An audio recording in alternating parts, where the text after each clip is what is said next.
They called me Grandpa and figured I was one bad winter away from a nursing home. So, when the man who was quietly robbing my whole family sat across from me at Thanksgiving, I smiled and let him believe he'd already won.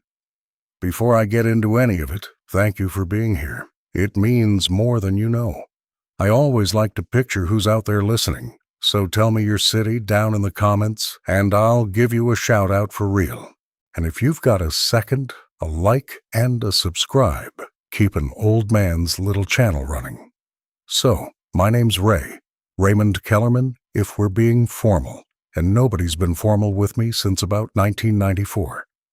I'm 78 years old, I live outside Cincinnati in a town called Loveland, and I have spent the last few years being treated like a piece of furniture that occasionally talks. Here's the part that stings, and I want to say it early because it's the whole thing. My own grandkids thought I was done, not old, done. Like the lights were still on, but the house was empty. My grandson, Tyler, used to talk about me while I was standing right there in the kitchen, like I couldn't hear, like the hearing aid meant the brain went too. Grandpa's fine. He just kind of exists now. That's a direct quote. He said it to his mother while I was buttering toast 4 feet away from him. And the worst part, the part I didn't understand until it was almost too late, is that all that dismissing me left a wide open door, because there was a man circling my family for 8 months.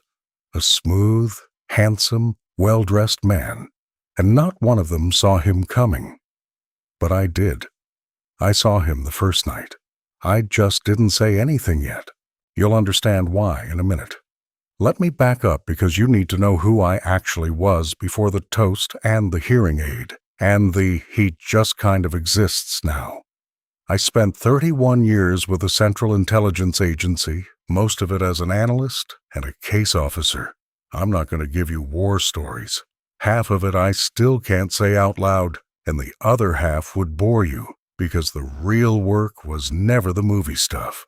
The real work was sitting across a table from a man who was lying to me and figuring out which lie was the one that mattered. Patience. Watching a person's hands while their mouth stayed busy. Building a file so slow and so clean that by the time you set it down, there was nothing left for them to say. Then I retired. My wife Eleanor and I came back to Ohio, and for 15 years I was just Ray, who mowed the lawn. Then Eleanor passed, 4 years ago, pancreatic, fast, and somewhere in the quiet after that, my family decided I'd gone soft in the head, and I let them because there's a strange rest in it. Nobody performs for the guy who just kind of exists. People relax around furniture, and a relaxed person will tell you everything, which brings me to Derek. My granddaughter Brooke brought him around last spring. Brooke's 26, sweet kid, works in marketing, always been the soft heart of the family. She shows up to Sunday dinner one week with this guy on her arm, and I clock him before he even sits down. Firm handshake, holds the eye contact 1 beat too long, remembers everybody's name the first time, and uses it back at you like a salesman. Ray, so good to finally meet you. Brooke talks about you all the time. I'd never heard my name in his mouth, and he said it like we were old friends. Now most of my family looked at Derek Voss and saw a catch. 34, worked in wealth management, drove a leased German car, wore the kind of watch that's supposed to tell you something. My daughter Linda practically floated. She'd been worried Brooke would end up with some deadbeat. And here was a man in a blazer talking about portfolios and diversification. I looked at Derek Voss, and I felt something I hadn't felt in 20 years. That specific cold drop in the gut you get when a story doesn't line up. Because here's what nobody else noticed. When Linda asked which firm he was with, he named one, but 2 weeks later at another dinner, he named a different one, and nobody caught it but me. When Tyler, who thinks he's clever, asked Derek where he went to school, Derek said Ohio State, and then described a dorm that Ohio State tore down in 1999. which I only knew because Eleanor's brother went there. Small things, threads. And when a story has that many loose threads, it's not a mistake. It's a costume. But I didn't say a word. You don't tip your hand at the first anomaly. You watch. You let it develop. So I became more furniture than ever. I nodded off in my chair on purpose. I asked Derek to explain what a mutual fund was, twice, and let him talk down to me while I memorized every single thing he said. And this is where it turned, and where it got personal. So stay with me. About 3 months in, Derek started helping. That's the word Linda used. Helping. He offered, out of the pure goodness of his heart, to take a look at Grandpa's finances, just to make sure the old accounts were optimized. And Linda, God bless her, thought it was the most generous thing she'd ever heard. Her boyfriend, her daughter's boyfriend, offering free financial advice to her poor, confused father. They had a whole little meeting about it without me. In my own house. I came back from the pharmacy, and Brooke, Linda, Tyler, and Derek were sitting at my kitchen table with my bank statements spread out in front of them.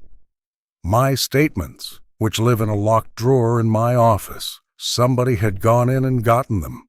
"Grandpa, sit down. We want to talk to you about something," Brooke says, and she's got that gentle voice people use on a dog that's been sick. And Derek slides my statements toward himself, real casual, like they're already his. And he says, "Ray, there's some real inefficiency here. Money just sitting in a savings account losing to inflation. With your permission, I can move some of this into vehicles that'll actually work for you." Vehicles. I nearly laughed. Instead, I did the thing they expected. I looked confused. I said, "Oh, well, Eleanor always handled the money." Which is a lie, by the way. I handled everything, but it landed exactly how I wanted. I watched Derek's shoulders drop half an inch. Relief. He thought I was easy. Here's the part that made my blood go cold, though. Tyler, my own grandson, looks at his mother and says, "Honestly, it might be time to think about power of attorney anyway. Somebody should be on the accounts in case Grandpa, you know." And he did the little circle by his temple, the crazy sign, about me, at my table, power of attorney. Do you understand what he was saying? He was saying sign it all over. Put a legal document in place that hands control of every dollar I have to somebody else, on the grounds that I couldn't manage it myself. And the somebody they were all nodding toward, the helpful one, the one with the blazer and the watch, was a man I'd already caught in 3 lies and did not know the real name of. So, there's your central question, the one I asked myself, standing in my own kitchen, with my heart going like a hammer. Not how do I stop them? I knew I could stop them. The question was, who is this man, actually, and how much has he already taken? Because a con man doesn't show up and ask for power of attorney on day 1. That's the end game. That means there were earlier moves. That means money was already gone. That night, after everybody left, I sat in my office and I did something I hadn't done in a very long time. I went to work. First thing, I pulled every statement, every account, going back 2 years, and I actually read them, line by line. The way you read a defector's story, looking for the lie. And there it was. Small transfers, 300 here, 500 there, out of my brokerage account into something called Voss Capital Advisory Services, LLC. Started 4 months ago. Little enough that I'd never have noticed on a glance. And I wasn't supposed to glance, was I? I was supposed to be furniture. By my count, $11,400 had already walked out the door under a signature that was supposed to be mine. I looked at that signature for a long time. It was good. It was really good, but it wasn't mine. I've signed my name maybe 500,000 times in this life, and I know how my own hand moves, and whoever did this crossed the T wrong. Too clean. My T's fall to the right because of an old break in my wrist. Whoever forged me had a steady hand and no idea about the wrist. Now, I want you to understand something. The angry thing to do, the thing every bone in my body wanted, was to call Linda that night and blow it all up. But I'd have been the confused old man making wild accusations against the nice young man who was only trying to help. I had a feeling, and I had a wrong T. That's not a case. That's a tantrum. So I did it the right way, the slow way, the way they taught me before some of you were born. I started a file. I photographed every statement. I made a timeline of every transfer, every date, matched against my calendar to prove I hadn't authorized a single one. Then I went after Derek himself, and this is where 31 years pays for itself. I still have a few friends. One of them, fellow named Gary, retired FBI. We play a terrible game of golf together on Thursdays. I bought Gary a coffee, and I asked him, hypothetically, how a person might find out if a wealth management firm was real. Turns out you can look most of it up yourself, which I did. Voss Capital Advisory Services, LLC was registered in Ohio, but it had no registration with the SEC and no license to give investment advice of any kind. It was a name on a form and a bank account, nothing else. There was no firm. There was no office. The whole thing was a mailbox, and Derek Voss, when Gary quietly ran him as a favor, was not Derek Voss. His name was Darren Vasquez. He had 2 prior fraud charges in 2 different states. One dropped, one pled down, and he had a habit. He'd find a family with an aging parent and a soft-hearted daughter, become the boyfriend, become the helper, become the trusted advisor, and then he'd bleed the old person dry and be 3 states away before anyone did the math. Brooke wasn't his girlfriend. Brooke was the door. I sat with that for a whole night. My granddaughter, who I love, was being used as a way into my checkbook, and she had no idea. None. She thought she was in love. Now here's the jeopardy, because it did not go smooth from there. I promise you. I made one mistake. I got impatient. I let Derek see, just for a second, that I was reading a statement he thought I couldn't understand. It was nothing, a flicker. I asked him a question about a transfer date that was too specific, and I saw his eyes change. Just for a half second, the salesman went away and something flat and cold looked back at me. He knew, or he suspected, and a cornered con man is a dangerous animal, because he'll do the one thing that works. He'll get to your family first. And he did. That Sunday right there at dinner, in front of everybody. He made his move on me, and I never saw the shape of it until I was already inside it. It started so soft. Derek puts his fork down, looks at me across the table with this wounded, gentle face, and goes, "Ray, can I say something? And I hope it comes out right. I feel like I upset you, and I've been kicking myself all week about it." I said I didn't know what he meant. "See, that's the thing," he says, and now he turns to Linda. Not to me. He's talking about me to my daughter while I'm sitting there. "Linda, he told me Tuesday that I was stealing from him. Those were his words, stealing, and I didn't want to say anything, because I love this family. But I looked it up, and Linda, sudden accusations like that, out of nowhere, against people who are helping, that's my own grandfather started the exact same way. And I watched it work. I watched it land on every face at that table like a light going off. Linda's eyes filled up. Brooke put her hand over her mouth. And I opened my mouth to say the truest sentence in the world, that this man was moving my money into a shell company, and I heard how it was going to sound before it left me. The paranoid old man, accusing the nice young man right on cue, exactly like Derek had just predicted. If I denied it, I was defensive. If I explained it, I was ranting. He had preloaded my own truth to come out of my mouth as a symptom. So I said, "I don't remember saying that," which was another lie, and it was the worst one, because Linda reached over and held my hand like I was already gone, and said, "It's okay, Dad. Nobody's mad at you. Nobody's mad at you." Do you understand what that man did? In 4 minutes, at a dinner table, with a fork and a sad face, he turned every word I might ever say against him into proof I was losing my mind. The closer I got to the truth, the crazier I'd look for saying it. That is the cleanest, coldest thing I have ever watched a person do, and I have watched people do cold things for a living. Linda called me crying. Actually crying. "Dad, Derek says you accused him of stealing your money, and I need you to be honest with me. Do you even know what day it is right now?" And I'll tell you, that question did something to me. Do you even know what day it is? My daughter, asking me that.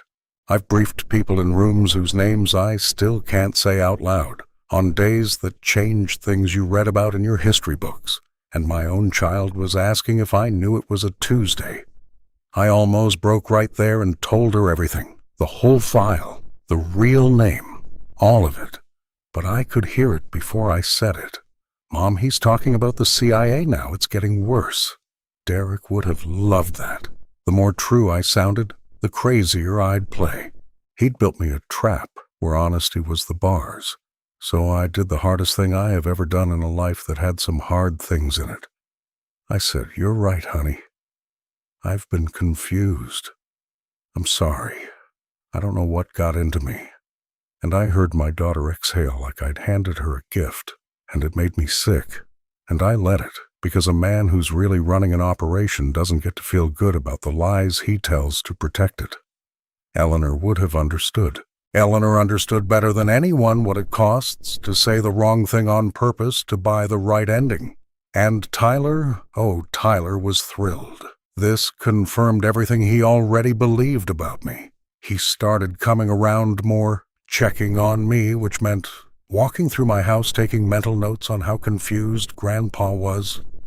He moved a couple of my things and then asked me where they were to watch me not know. I know he did that because I let him think it worked. And then I found where he'd hidden them.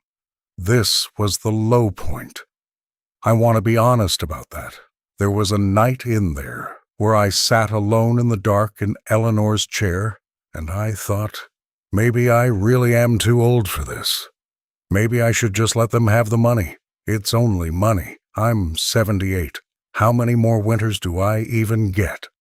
Maybe the fight isn't worth what it costs. I actually thought that. I'm not proud of it, but I'm telling you because if you've ever felt too tired to defend yourself against people who were supposed to love you, I want you to know even a man who did what I did for a living felt it too. But then I thought about the next family. Because there's always a next family with a man like Darren Vasquez. And I thought about Eleanor, who never once in 51 years let anybody make her feel small. And something in me stood up. So I stopped defending myself. That was the whole trick, and if you take one thing from this story, take that. I stopped trying to convince anyone I wasn't crazy. You can't win an argument where the other side controls what counts as evidence. Instead, I went quiet.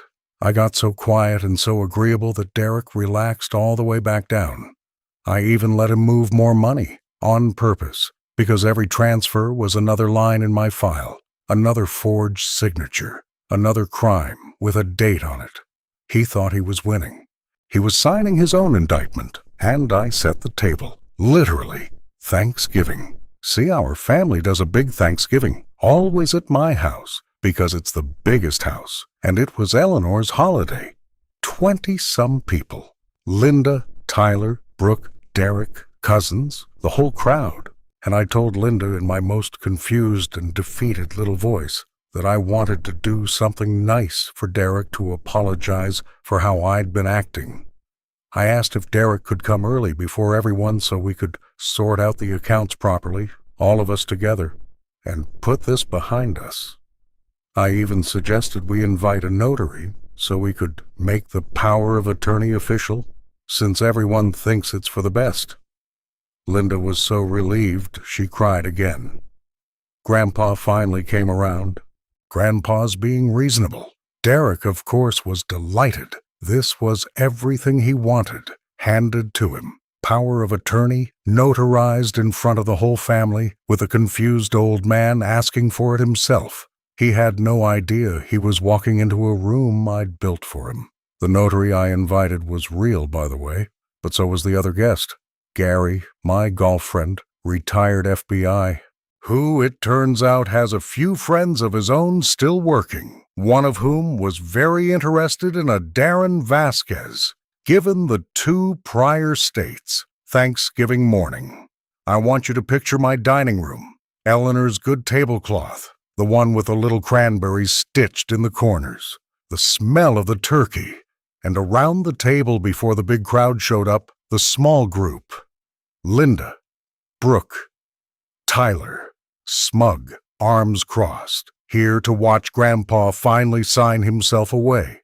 Derek in a fresh blazer, warm as anything, a folder of paperwork in front of him, the notary, and me. Slow, shaky, grateful old Ray. Derek slides the power of attorney across the table toward me. Ray, this just means someone can help you with the day-to-day, that's all. Nothing changes. You're still you. Nothing changes. You're still you.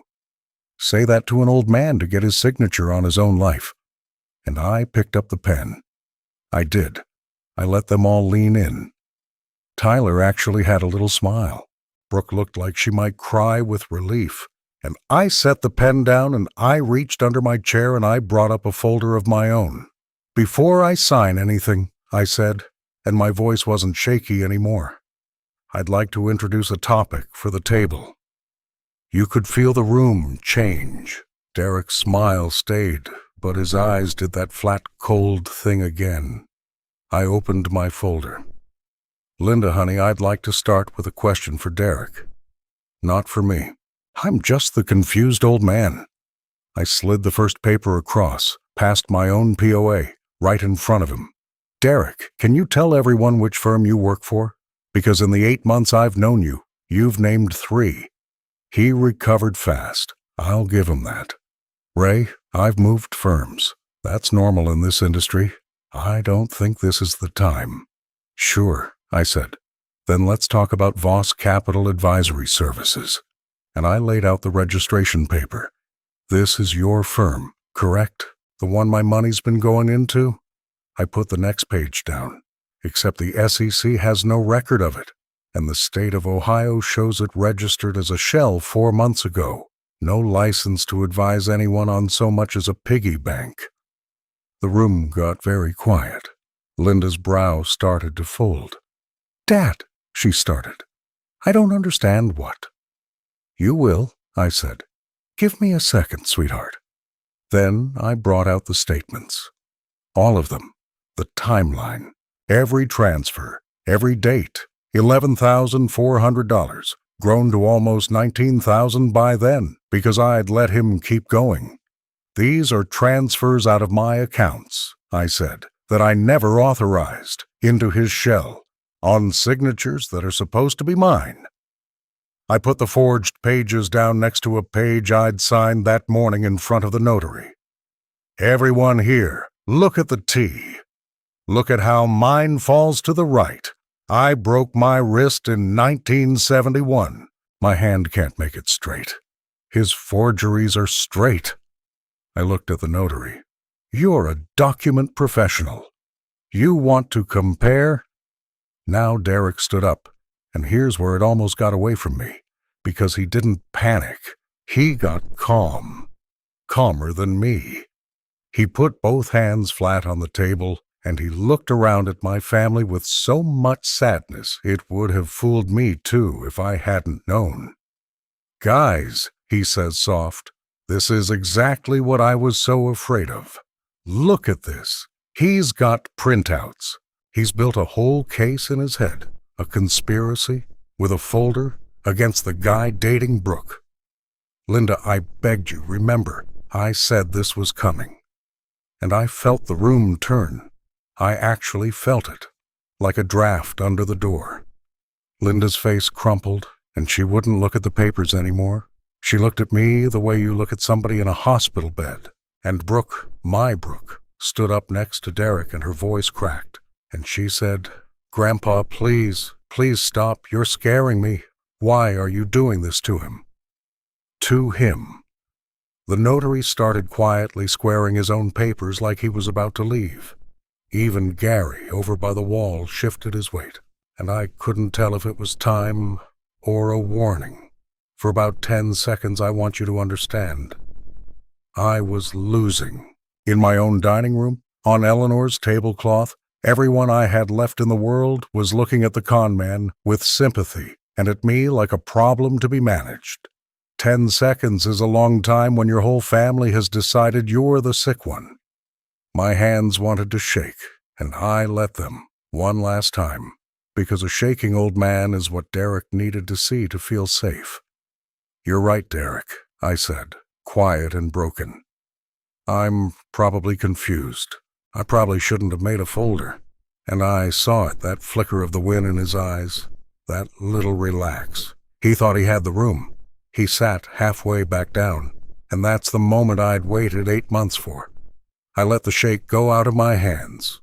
I let the furniture fall away, and I let him see, for the first time, exactly who had been sitting across the table this whole time. "Sit down all the way, Darren." The name landed like a slap. He froze, just for a second, but I saw it. Everybody saw it. "Your name is Darren Vasquez," I said, calm as Sunday. "You have priors in Michigan and Indiana. You do this. You find a family with a good-hearted daughter and an old man everyone stopped listening to, and you become the boyfriend, and then the helper, and then the thief. Brooke isn't your girlfriend. She's your way in.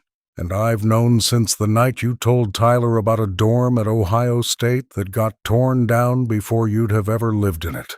Brooke made a sound I will never forget. She looked at Derek, and I watched 8 months of a lie fall off her face all at once. "Derek, tell him he's wrong." He didn't. He couldn't. His mouth opened and nothing came out, because there's nothing you can say when the file's already on the table. That's the thing they never understood about me. You don't win the fight in the room. You win it months before, in the quiet. And the room is just where you set it down. That's when the front door opened and Gary walked in. And behind Gary, 2 people Gary knew, with the kind of quiet coats that mean business. And one of them said, "Mr. Vasquez, we'd like to have a conversation about some transfers." Darren ran. I want you to know he actually ran, knocked over Eleanor's chair, made it about as far as the driveway before it stopped being a running situation. I didn't watch the rest. I don't need that in my head. I stayed at the table with my family. And now I have to tell you about Tyler, because I hadn't forgotten him. My grandson. The crazy sign. He just kind of exists now. Tyler was white as the tablecloth, because he hadn't just believed Derek. He'd wanted to believe him. He'd wanted me to be finished, because a finished grandpa was a grandpa whose accounts needed managing, and Tyler had already been thinking about who'd manage them. I found that out too. In Derek's folder, tucked in the back, was a text thread. Tyler and Derek.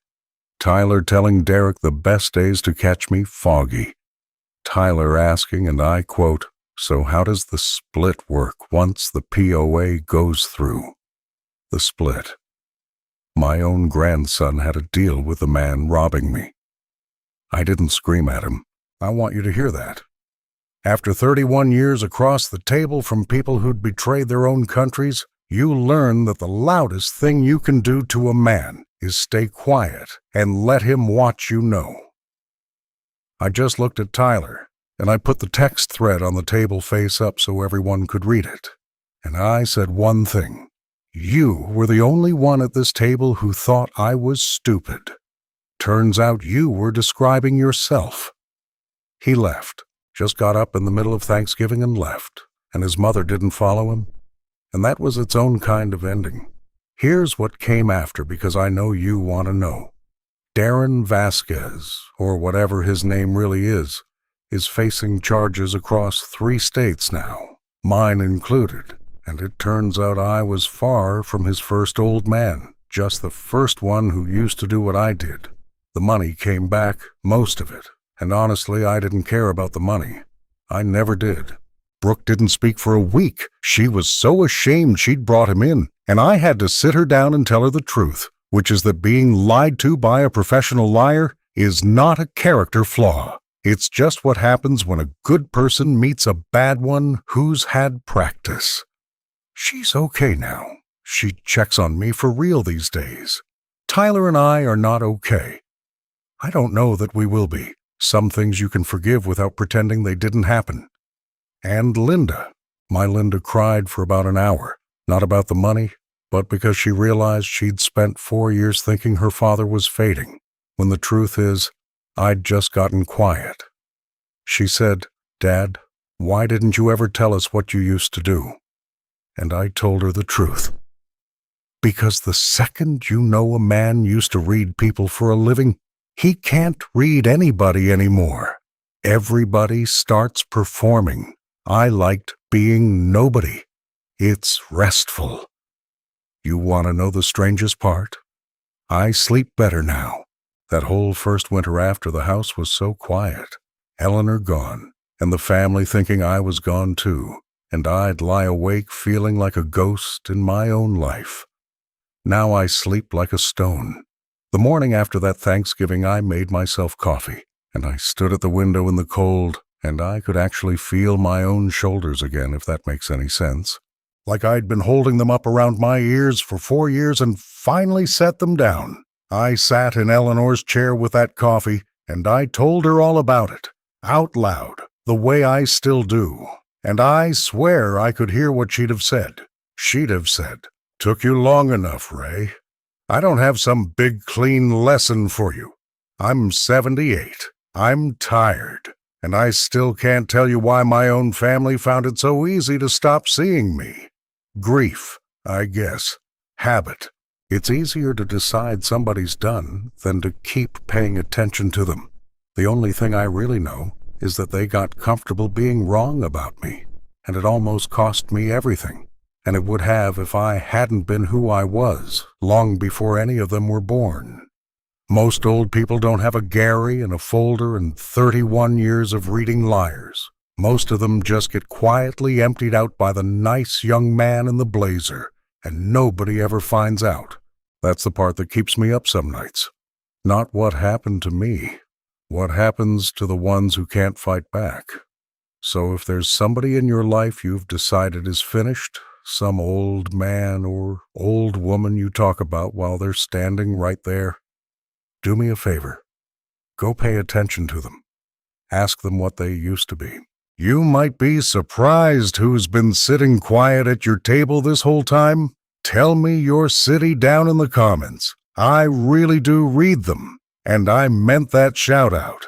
And if this old man earned it today, hit like and subscribe on your way out. It keeps me going more than you know.